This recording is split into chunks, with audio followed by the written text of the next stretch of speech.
Assalamualaikum warahmatullahi wabarakatuh. Perkenalkan, nama saya Maulida Ayu Pangesti, NIM 21202101. Saya mewakili teman-teman saya akan mempresentasikan hasil diskusi kita.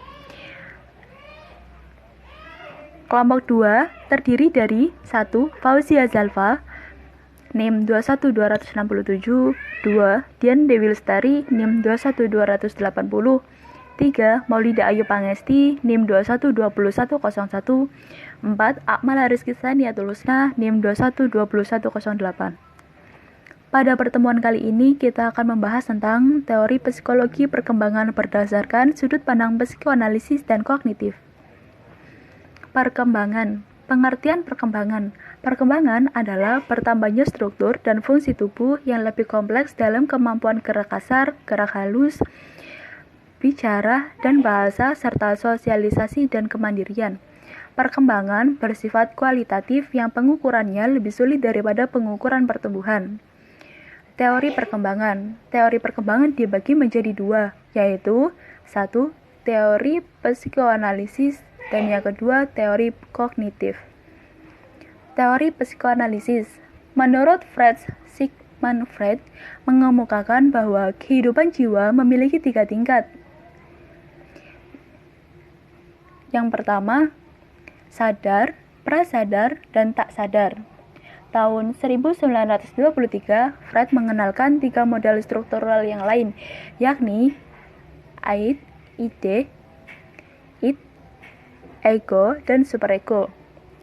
Struktur baru ini tidak mengganti struktur lama, tetapi melengkapi atau menyempurnakan gambaran mental terutama dalam fungsi dan tujuannya. Teori Freud disebut juga teori psikoseksual. Menurutnya, para bayi terlahir dengan kemampuan untuk merasakan kenikmatan apabila terjadi kontak kulit, dan para bayi itu memiliki semacam ketegangan di permukaan kulit mereka, yang perlu diredakan melalui kontak kulit secara langsung dengan orang lain. Menurut Freud juga, kemunculan setiap tahapan psikoseksual dan sebagian bentuk perilaku yang terjadi di setiap tahapan dikendalikan oleh faktor-faktor genetik atau kematangan, sedangkan isi tahapan-tahapan tersebut berbeda-beda tergantung pada kultur tempat terjadinya perkembangan. Teori kognitif. Kognitivisme terkait kognisi, knowing, yaitu kegiatan untuk mengetahui sesuatu yang mencangkup perolehan, pengorganisasian, dan pemakaian pengetahuan. Artinya, kognisi fokus pada memori, atensi, persepsi, bahasa, rasio, pemecahan masalah, dan kreativitas, serta peran struktur mental atau pengorganisasiannya dalam proses mengetahui sesuatu. Menurut Pai dan Andre, psikologi kognitif adalah studi tentang struktur kognisi dan komponennya dalam memproses informasi.